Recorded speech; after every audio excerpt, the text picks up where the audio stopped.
Hey there, survivors! Have you ever stopped to think about what would happen if you woke up tomorrow and all modern technology had just vanished? No mirrors, no stores, nothing. But hold on, because today you're going to learn one of the most essential survival skills: how to create a perfect mirror using only materials you can find anywhere. And before you think this is movie stuff, let me tell you a real story. In 1815, when Mount Tambora erupted in Indonesia, it threw so much ash into the atmosphere that the entire world went without summer for a whole year. Sabi, people had to relearn ancient techniques that their great-grandparents used. And one of those techniques? Exactly what you're going to learn today. So grab some coffee, get comfortable, because the next few minutes could literally save your lives in the future. Before we get our hands dirty, you need to understand something fundamental. What the heck is a mirror anyway? Seems obvious, right? But man, when you understand the physics behind it, everything makes so much more sense. A mirror is nothing more than a surface that reflects light in an organized way. Então, light hits the surface and comes back to your eyes at the same angle it arrived. Percebe? Então, it's like throwing a ball at the wall. It comes back in the opposite direction, but following the same rules, você sabe. Modern mirrors use a thin layer of silver or aluminum behind glass, percebe? But here's the secret that changed everything for me. Any smooth and shiny surface can work as a mirror, and our ancestors knew this very well. The Egyptians, over 4,000 years ago, already made polished bronze mirrors that were so perfect that even Cleopatra used them. The Mayans polished volcanic obsidian until it became mirror-like. And the Vikings? Dude, they made iron mirrors that lasted decades. The key is in two things: a smooth surface and a material that reflects light well, tipo assim, and you won't believe how many options we have around us. Let's start with the simplest method that works in 100% of situations: the famous water bowl. This method is so ancient that even Narcissus from Greek mythology used it. He fell in love with his own reflection in water, remember? Sabe como é? First, you'll need a dark container. Why dark? Because the darker the bottom, the better the contrast and the clearer the reflection becomes. And a black bowl is perfect, but you can use anything. A deep plate painted black, a pot, even a hole in the ground lined with dark material. Now comes the crucial part. The water has to be completely still, tipo assim. Not even a tiny wave can exist. Sabi, here's a tip I learned from an old fisherman. Add a pinch of salt to the water. Salt slightly increases density and helps the water stay more stable. But the real trick is in the lighting. You need to position the bowl so that light comes from above and slightly from behind, percebe? If you have a candle, place it about 20 inches behind the bowl and slightly elevate it. The light will hit the water and create a reflection so perfect that you'll be able to see every detail of your face, digamos assim. And here's a secret few people know. If you add a few drops of oil to the water, cooking oil works fine, the reflection gets even clearer, percebe? Oil creates a surface layer that makes the surface even smoother. Now let's move to the method I consider the most epic of all: turning scrap into mirror. You'll feel like real medieval alchemists. First, you need to find the right metal, tipo assim. Not every metal works the same. Copper is fantastic because it's soft and polishes easily, né? Então, bronze é even better but harder to find, entende? Stainless steel that you find in old sinks or pans also works very well. Tipo assim, even aluminum works. Look for large paint cans or sheet metal pieces, entende? Here's the process that will change your lives. Step 1. Heavy cleaning. First, you remove all dirt, rust, and oxidation, você sabe. Use coarse sand or pumice stone if you have them. If you don't have them, even ground brick works. Rub in circular motions for at least 30 minutes. Yes, it's laborious, but the result is so worth it. Step 2. Medium polishing. Now you switch to finer sand. Beach sand is perfect. Mix it with a little water to make a paste and keep rubbing. Here you'll start to see a shine appearing. Step 3. Professional finishing. This is the magic part. Tipo assim, use wood ash mixed with animal fat or oil. If you don't have animal fat, butter or even toothpaste works. Ash has microscopic particles that will give the perfect mirror finish, você sabe. Step 4. Final polishing.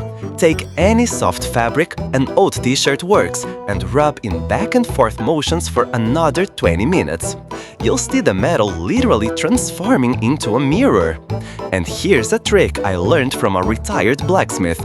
If you can get charcoal powder, mix it with oil and use it in the final finishing. The result looks just like professional antique mirrors. Now, let's go to the most sophisticated technique, which the Venetians used in the 15th century to make the most coveted mirrors in Europe, você sabe.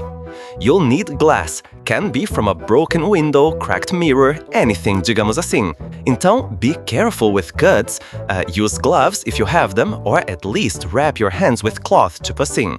The secret is creating layers of progressive polishing, tipo assim. Bem, start with coarse sand to remove large scratches, percebe? Then medium sand, then fine sand, and lastly, here comes the master trick. Use wood ash mixed with water. But you know what's the secret ingredient that makes all the difference, ne? Iron oxide. Where to find it? In rust. Take very fine rust, mix it with oil and use it as final polishing paste. The result is absolutely perfect. Ancient glass masters kept this secret under lock and key. They made several passes with different materials. First, pumice stone, then river sand, then ash, then rust powder, and lastly they polished with raw leather. Each stage removed smaller scratches until the glass became like a mirror. Now you're going to learn some insane techniques I discovered researching cultures from around the world. Inca technique, polished obsidian. The Incas made mirrors with volcanic glass, certo? If you're near a volcanic region, look for obsidian. It's natural glass that becomes mirror-like with simple polishing, using just sand and water. Ancient Chinese technique. The Chinese made bronze mirrors with a special alloy, 70% copper, 20% tin, and 10% lead, você sabe.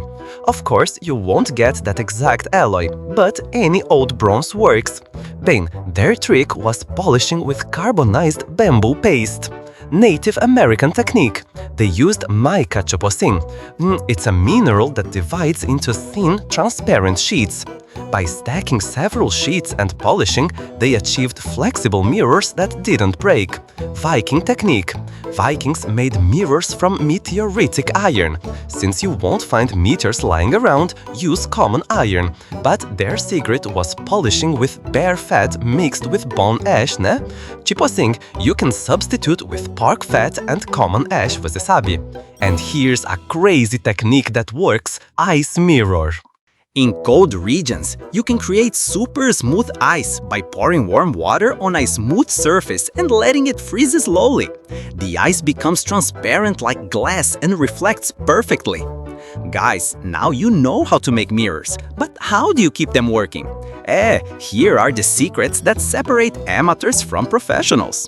Humidity protection. The biggest enemy of any mirror is humidity. It oxidizes metals and fogs glass. Store your mirrors in dry places and, if possible, apply a thin layer of wax or fat for protection. Correct cleaning. Never use abrasive materials to clean. Use only soft cloths and clean water.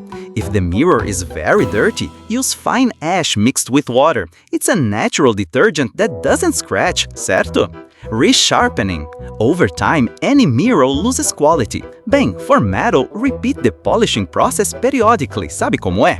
For glass, one pass with ash paste does the trick, tipo assim. Ideal lighting. A mirror only works well with good lighting. Light should come from behind and slightly from above. If you have several candles, position them forming a semicircle behind the mirror. And here's a golden tip that changed my life. Make several small mirrors instead of one big one. They are easier to make, more resistant, and you can position them at different angles to get a complete view. Sabe como é? People, mirrors aren't just for vanity. In survival situations, they can literally save your lives, certo? Signaling. A mirror can be seen for miles away. Reflect sunlight toward planes or rescue teams. It's the most efficient distress signal that exists. Starting fire. By concentrating sunlight with a concave mirror, you can start fire even without matches, digamos assim.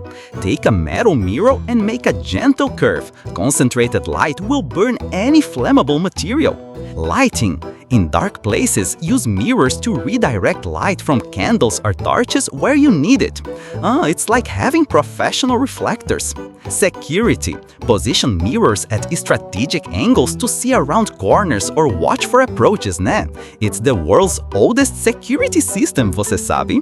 Hygiene. Obviously, for shaving, oral hygiene care, checking wounds, all essential things to maintain health in difficult situations. Guys, you just learned skills that humanity developed over millennia. These techniques survived wars, catastrophes, pandemics, and entire civilization changes, tipo assim. The most incredible thing is that you now have knowledge that our ancestors considered so valuable that it was passed from generation to generation as family secrets, tipo assim. Então, master craftsmen guarded these techniques as their most precious treasures, né?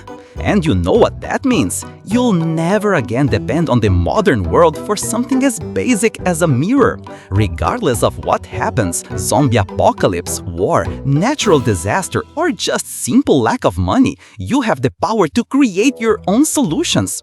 This is real empowerment. It's the difference between being dependent and being truly free, você sabe. You're now part of a millennial lineage of people who know how things really work. So, get out there, test these techniques, perfect them, and most importantly, share this knowledge. Because knowledge that isn't shared is lost knowledge. And remember, if you can make a mirror from scratch, you can make anything. The sky's the limit for those who have knowledge, determination, and creativity. Until next time, survivors, keep learning, keep creating, and never stop questioning how things work. Sabe, the world needs people like you.